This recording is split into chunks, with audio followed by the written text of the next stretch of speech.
Hey St. Mark's, welcome to the second show from the House Baldwin team. We are so excited to be back. We missed you all and have a fun episode in store for you. Thanks to everyone who showed up to participate in the Hike for Haiti. Between the hike, Haiti Day here at school, and the local fundraisers at Cafe de Leche and El Patron, we raised a lot of money and even more awareness for our sister school, St. Marguerite. That's right, Ben. I had a great time on the hike, and I love seeing so many of you there. Now let's get to the first segment. Wait, but before we do, I have a new joke. Let's see what we've got. Ben, please don't. We don't want to move on. Here it is. Okay, why don't oysters donate to charity? Not this again. Because they're shellfish. They're shellfish.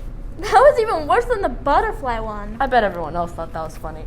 I've been getting a lot of fan mail at ksmlnews@gmail.com about my jokes. Moving on, as you might know, it's Women's History Month. And we're here to help fill you in on what that's all about. Women's History Month exists to celebrate the often overlooked contributions of women in the United States. At first, the celebration was only for a day, and then for a week. But the Women's History Project petitioned for the event to expand to the whole month of March. 25 years ago, Congress agreed, and now we celebrate Women's History Month every March, which is great because there are a lot of women to celebrate.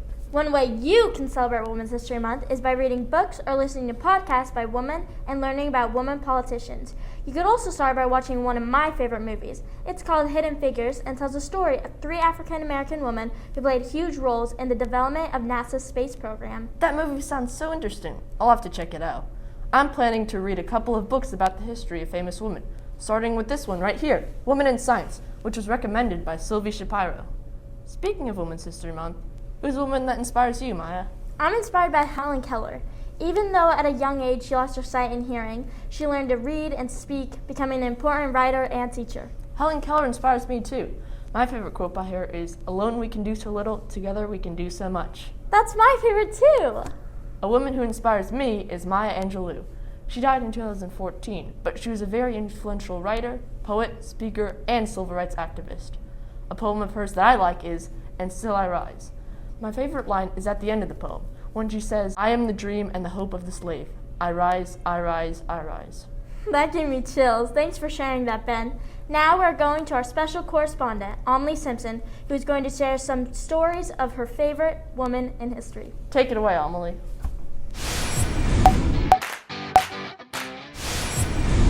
Throughout history, women have been getting a bad rap. Even the first woman, Eve, got shamed for eating the apple. However, there were many great women, like Mary Jackson and Elizabeth Blackwell, who are my personal favorites. Let's talk about them. Mary Jackson was born on April 9th, 1921, and died February 11th, 2005.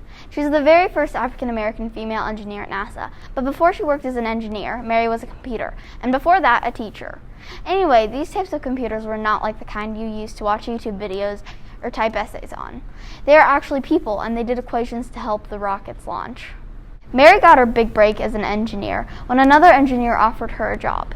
She was such an incredible engineer that the NASA headquarters was renamed the Mary W. Jackson NASA headquarters. She earned college degrees in physical science and math. She's also a main character in Hidden Figures, the movie Maya talked about. I think she's really inspiring because she was able to achieve so much, even when there were no other people like her at her job. Elizabeth Blackwell, or should I say Dr. Elizabeth Blackwell, was born February 3rd, 1821. She died on May 31st, 1910. She became a doctor, but was originally a school teacher, like Mary Jackson. She taught everything from music to math, but she only did this to support her family after her dad died. One day, though, her friend became sick and thought that if a female doctor had treated her instead, she wouldn't have ached and hurt as much as she did. Elizabeth applied to many medical colleges, but because she was a woman, many of them rejected her. People even recommended that she should dress up as a man to get in, but she decided not to. Finally, she got accepted to Norton College of Medicine, which was then known as Geneva Medical College. The people who usually decide who gets in didn't know how to react to a woman applying, so they asked 150 men who were students there. If one didn't agree, she couldn't go there. Thank goodness everyone wanted her. Once she got in, Elizabeth studied there for a couple semesters. After that, she became the first woman to receive a medical degree. She opened her own medical college for women, and because she was on the British Medical Register, she was allowed to practice medicine in the United Kingdom and the US. Elizabeth Blackwell is an inspiration to me because she fought to save people and opened up the world of medicine to women. Back to you, Ben and Maya. Thanks, Amelie. That was very interesting. Up next, we will hear a story about women's equality from Beckett. Hi, my name is Beckett Seals, and I'm so happy we can celebrate important women this month who have achieved so many great things. Well, did you know that a long time ago, women didn't have these amazing opportunities and weren't treated equally and as fair as men? Wow, mysterious voice in the sky. Wait, really? How so?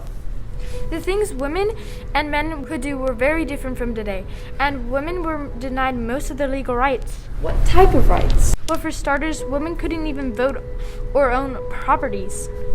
What? That seems so unfair. Yeah, and women couldn't even speak out for what they thought was right.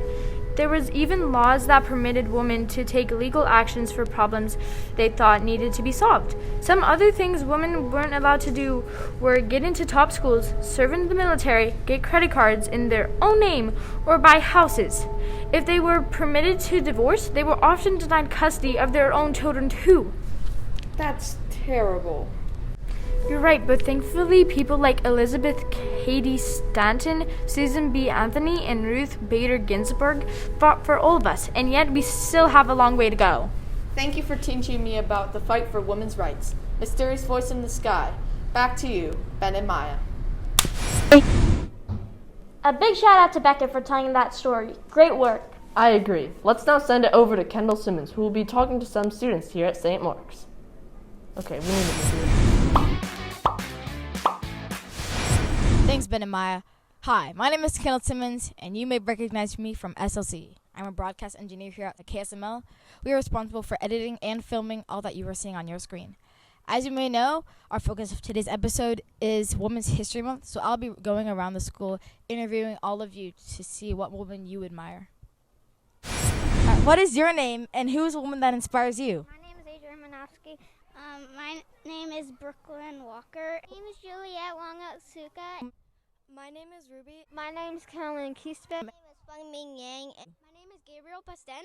My name is Simone Hitchcock. My name is Manfredi Hansen. My name is Marek. And a woman that inspires me is Simone Biles. My favorite influenced woman is Serena Williams. My favorite woman is my grandma, Kamala Harris. Is Mae Jemison. is Amelia Earhart, is Bethany Hamilton. Me is Miss Mott. Is my grandma. And my mom inspires me. The woman who inspires me is the kitten lady. Thanks, Kendall. After hearing everyone that inspires the St. Mark's community and what they have achieved, I've made a goal to make you laugh at one of my jokes. Sure, maybe in like 5 years. Fine, no jokes for now. How about some announcements instead? Yes, please, anything but the jokes. As for the announcements, the third quarter is almost over, so make sure to finish strong. As the third quarter is ending, the SLC will be having another community meeting on April 1st. I wish I could still tell a joke. Maybe later. Now we're gonna have Hudson Biggins come on the show to choose the winner for next week's raffle. I wonder who's gonna win this time?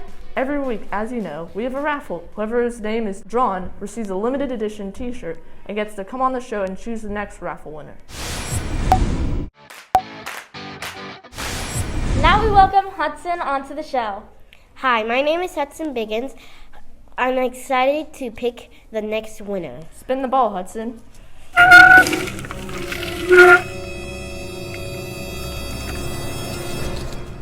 David Marconia. Congratulations to David Melkonian for winning this week's raffle. Yep, we will welcome David on the show next week to pick the next raffle winner. Hey Hudson, before you go, want to hear one of my best jokes? Say no, say No. no. Why not? I warned you. What does a baby computer call its father? What? Data! That's terrible. Yeah, I agree. Whatever, I thought it was pretty on key. Get it? Computer has keys? That was terrible. That is very terrible. I'll prove you wrong one day. Anyways, thank you so much for watching this episode of KSML. I hope you enjoyed it. Next week, House of Lions will be having their episode, so we'll see you the week after. Make sure to keep the Pride Lions. Bye.